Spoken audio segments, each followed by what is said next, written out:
Hi everyone, I hope you're doing well. I am Whitney and today I have a video all about scrappy sewing projects. I know this time of year a lot of people have various resolutions, they have plans of things they want to do, and so I am here to help you with some of your plans.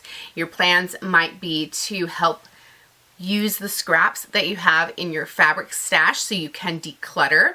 Maybe you are wanting to get better at sewing and you need some easy projects that are easy wins that can help you improve your sewing skills. Or maybe you just want to do more sewing and you need some ideas for projects that you can make fairly quickly and use what you have on hand so that you can just get back into the groove of sewing. So I have a list of 10 projects today that fit perfectly for all of those different categories. I'm here to share those ideas with you today. First up on the list is something that is a simple project, but it is visually very rewarding. So this is fabric bunting. It is a project I made years and years ago originally for my nephew for his first birthday party. And it just looked so cute. It can be personalized. It can be so unique. And almost every year since having our kids, I have made fabric bunting for them for their birthdays in whatever theme they pick that year. So if they want a Snoopy party, I go find Snoopy fabrics and make a Snoopy banner. If they're having a cat party, I go find cute cat fabrics and make it for their birthday party. I've also made one in rainbow order because me and my kids love anything in color order. It's a decoration that just can last year after year after year, and it's quite simple to make. So it's a unique shaped pattern. I do have the pattern available for free on my website. You just head over to the description box below this video. I'll have a link to it. You click add it to your cart. You just enter your name, address, that sort of thing, and click the purple buttons. Only the purple buttons. Anything else might accidentally be a Google ad or something like that. And then it'll take you to the page where you can click another purple button to download the pattern for free. And anyway, it's a unique shaped pattern because it's a one seam pattern. So all this takes is one seam per triangle. It's a seam up the very back. My mom showed me this method of how to do this flag style, and I just think it looks really nice, looks really crisp, and just turns out super great. After you sew your flags, you turn them, press them, and you sew them to some sort of ribbon or bias binding or whatever you have for the top of the bunting. And I do have a full tutorial on this project and every project that I'm going to mention today, and they will all be linked down below in that video description box. So just click show more down below this video and it will take you to all the links so you can watch every tutorial that I'm going to reference today. Next up is a fabric bookmark because, we're all trying to also do more reading in the new year, or just any time of year. And so a fabric bookmark is a great way to incorporate your sewing with your reading, or it could be a cute little gift for a friend who's a bookworm. And you can use a lot of scraps because a bookmark does not need to be that big. So you can use some of those smaller scraps that are still really cute, really pretty, and aren't quite big enough for anything else. So you just piece them together and make a cute little bookmark. And like I said, it's a great gift, or it's just a colorful way to put a smile on your face when you open a book that you're really excited to read.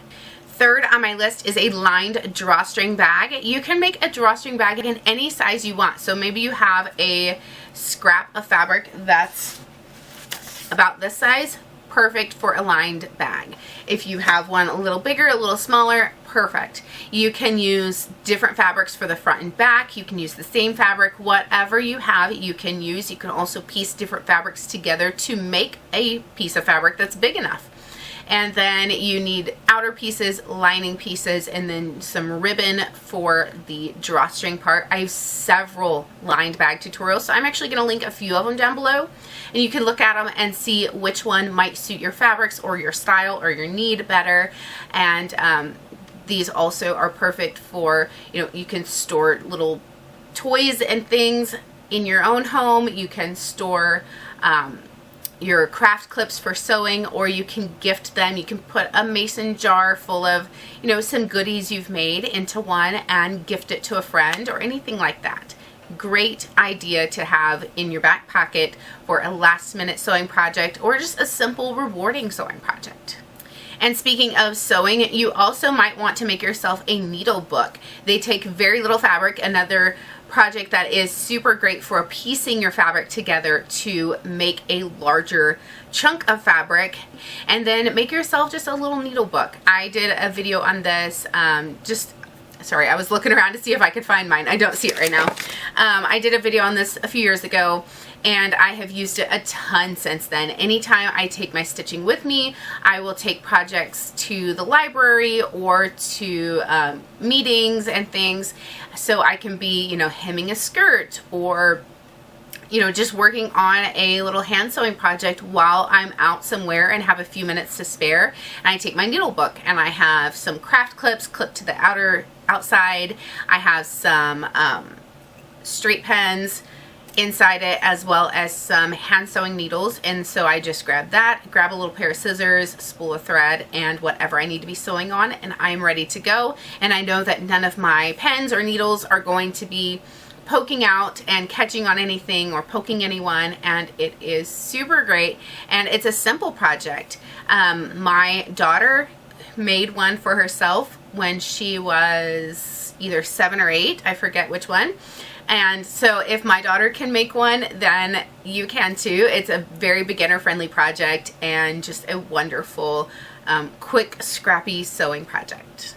The fifth idea is a mug rug or a mini quilt. So if you don't know what a mug rug is, it's kind of like a coaster but bigger and prettier, and it's so that you can set like a cup of tea and a cookie or a little plate with a piece of cake or whatever on it, so you have a nice place to sit those, maybe if you're going to be snacking while you're sewing. And I did a video on one quite a while back, and I made a little kind of wonky log cabin design for mine, but you can use a single quilt block. You could make any kind of scrappy quilt block, paper piece quilt block, anything you want, or just maybe you have a really pretty piece of fabric that you want to show off. You can use just that single piece of fabric, and then you quilt it. And it can be as simple or elaborate as you want. It can be hand quilted, machine quilted, whatever you want. And you just finish it off. I have a binding tutorial as well that you can finish the edges off with.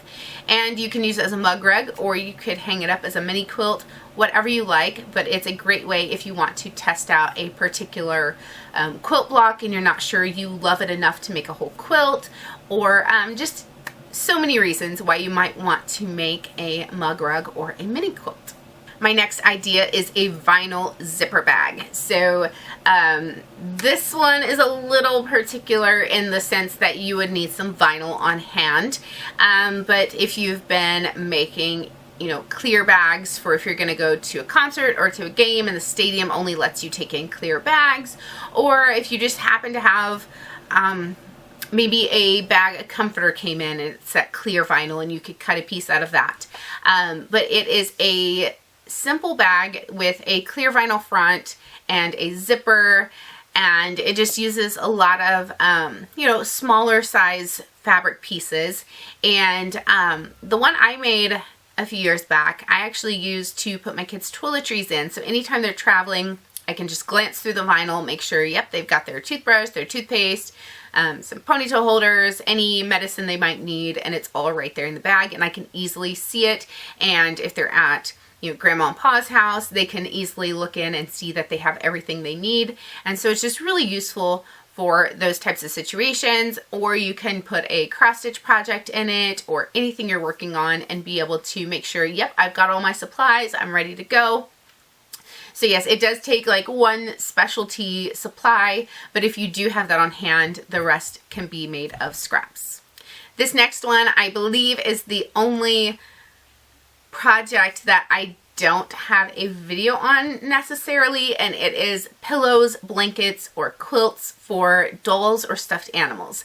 So these are very simple. You can make a little pillow from scraps. You can even stuff it with your scraps, and It can be for your kids to play with their dolls or their stuffed animals. You can make little blankets. It's super easy. You just sew 2 pieces, right sides together, sew almost all the way around, leave a little space for turning. You turn it and then you top stitch all the way around. Super, super simple. My daughter, again, she loves making pillows and blankets for her stuffies. She's super good at it.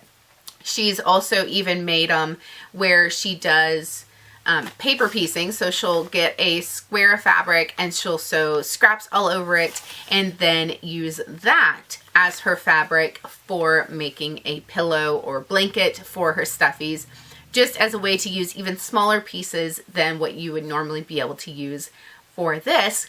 And you can scale it up or down to fit whatever size you need. So if you're making it for an 18-inch doll, you could make it, you know, that size. If you're making it for a big stuffy, you know, make it a little bigger. If you're making it for a Barbie, make it smaller. Those were the pillow scales. But just whatever size or need you have, you can do it. And then on the quilts, again, you could just make 1 or 2 quilt blocks and you can finish it like a blanket where you just sew it right sides together and turn it. Or you could actually quilt it and bind it similar to the mug rugs and mini quilts that I mentioned earlier. And you can do batting inside, you could do fleece inside, flannel inside, or just nothing inside because, you know, dolls and stuffies don't actually need warmth, so it's okay. But really great way to use up lots of different scraps and things in a way that brings joy to your kids. So how's that for a fun idea? These last 3 things are a little bit like one step up on the difficulty level, so I did want to save them for the last. They're still in no way super hard or unachievable if you're a newer sewer, but I did want to save them for the last. So the first of the final 3 is a newsboy hat. This is another project of mine that I do have a free pattern for. It'll be linked down below and it's over on my website. Again, click the purple buttons to make sure you are staying on my site and going through the right process to get the download. And a newsboy hat takes, I forget, I think you can get 2 hats from, it's either a 1/3 or 1/2 yard of fabric. And then you need the lining as well. But you can make it with clothing. If you have some old clothes that have some stains or some rips and you're needing to find a use for them because they're not good enough to donate and you don't really want to just like trash them. Or in the case of a newsboy hat, there are 6 panels in the crown portion, and then there's the brim and the band. You could definitely make each piece out of a different fabric. I think it would look super cute. You could use different coordinating fabrics that all have a similar color or a similar pattern or whatever. Or if super scrappy patchworky isn't really your style, you could do the outside all in one fabric, and then you could use a different fabric for each panel of the lining so that it's hidden, but you're still making use of those smaller scrappy pieces that you have. It's a really, really creative project that you can go so many different directions with. And lately I have been seeing pictures on Pinterest where people have used different like wool suitings, and each panel is a different wool, but it all just looks so cool together. It looks very like fall and winter and just really cool. So that's what made me think of it. And I myself have done some hats where I used like 2 different fabrics on the outer, and so it was like first, second, first, second, first, second going around. And I just think it looks really fun and creative. So, you know, you don't have to make something all in one fabric. You don't have to make something exactly the way it's shown. You can change the fabrics up and change them to fit what you have, what you want, and make something really fun and interesting and unique. Next up is a Scrappy bear or other stuffed animal, but I know bears in particular are very popular. I have a whole series of videos on my channel where I show how to make bears. They're specifically marketed as memory bears, but obviously you can make them for anyone from anything. The one I made in the video is actually made from scrap fabric of mine, and I gave it to my daughter just because I wanted some bright and pretty fabrics to use for the tutorial that would look really nice on camera. You know, all the rest of the bears I made were from clothing for memory bears for customers. But you can make using any fabric for anyone in your life. Maybe you have a kid who really likes a certain color and you have several scraps of fabric in that color, then go for it. Make an all purple bear using like 10 different purple fabrics, or an all red bear using a whole bunch of different fabrics. I think it would look really fun and be really cute. Or you can look for different types of animal patterns. I know there's some cute like bunny patterns, there's some cat patterns, there's all different kinds of patterns out there. So you can get your creative juices flowing and thinking about making stuffed animals, because it's actually, I think making stuffed animals is a really great way to grow your sewing skills, because there are a lot of curves and corners and smaller seam allowances, and you have to clip all those seams and all of that. And basically, no matter how it turns out, a kid is going to love it. So even if you feel like you messed up and you feel like you didn't do a great job on it, once you hand it to a child and you say, look, I made this for you, and I hope you love it, and name it and all of that, they are going to love it. Even if you think, oh, that seam is not really lined up and that one's kind of weird and stuff. You made it, you learned from it, and somebody will love it. So if you haven't made a stuffed animal yet, absolutely give it a try. It is really, really rewarding. Last up, number 10 on my list is a scrap quilt or quilt coat. So I have a quilt right there, the bottom one on the quilt ladder, that is a completely scrap quilt, and I made it several years back using just literal scraps, and it is the exact same pattern I am currently making. It looks like this, and I am turning this one into a quilt coat. So the only fabrics that weren't scraps are the center and the two on each side. They were just fabrics that had been in my stash for a very, very long time, so they needed to be used. And then all the rest of these are scraps from all different kinds of projects. I love going through this and remembering of like, oh, that was from a video I did. That was from a zipper bag project I did. That was from this kind of thing. That's a fabric my mom gave me. And so I love looking back through my scraps in the quilt, in the coat, and just remembering all of the projects that those fabrics were used for, and getting to use up those last little bits in a way that is special and saves them. And so I just think a quilt is like the ultimate fun way to use scraps and just kind of catch all those memories. Some of them are good, some of them are less good, but ultimately they come together to make a beautiful project.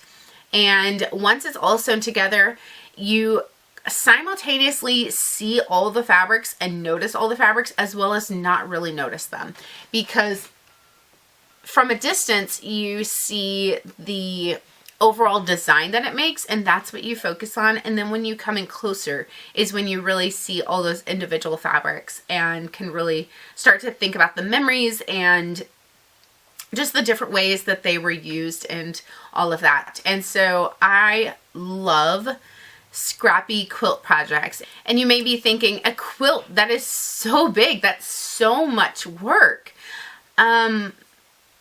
It is. It is. But that's why earlier in this video I mentioned mini quilts and other things like that, where you can make one quilt block and you can still do the same thing of incorporating those scraps, those memories, but maybe you turn your quilt block into a mini quilt that is maybe 12 inches by 12 inches and you hang it on your wall. Or maybe you use that one quilt block and you make a zipper bag from it. Maybe it's the back of your vinyl zipper bag, or the inside where you see it through the vinyl and you see that quilt block and it looks so beautiful. Or maybe you want to be ambitious and you make your quilt in sections and then you turn it into a quilt coat like I am currently working on. And I have some videos talking about my project and the progress and what I've done so far on it. But quilts and quilt coats and scrappy quilted projects are just such a fun way to use up scraps. And it's something that you can make it as planned, precise, and thought out as you want it to be, or it can literally just be sewing scraps together and then cutting out squares or cutting out triangles or whatever shape you want and then sewing those squares together until it becomes something bigger and beautiful. I will try to find some footage or something where I link to, where I show you my original quilt project. So I started a quilt project. It was about 21 years ago, and it was using my mom's scraps from a quilt she was working on, which she was making a log cabin quilt using plaid shirts from thrift stores as the materials. So I then used her repurposed leftover scraps and made a string quilt, paper piece string quilt on phone book pages. And so I literally just took strips of fabric, sewed them on these phone book pages, and then sewed those together and tore off the paper. I had no idea what I was doing. I didn't know what seam allowances were. It practically fell apart, but it brought me so much joy. And I didn't have to plan things. I just picked a fabric and sewed it, picked a fabric and sewed it. And it was so much fun to work on and rewarding in the end, even though mine was terrible. And yeah, so I absolutely recommend sewing a scrap quilt or a scrap mini quilt or something like that. But anyway, all 10 of these ideas are great projects. Like I said at the beginning, if you're wanting to use up your scraps, if you're wanting to get better at sewing, if you're wanting to just do more sewing, all of these are fantastic ideas, and I hope you will check out all those links in the video description box and give some of these a try. And let me know in the comments which one of these goals you are trying to do and which projects you're going to try out. And I hope that you are having a wonderful start to your new year. And until next time, happy sewing.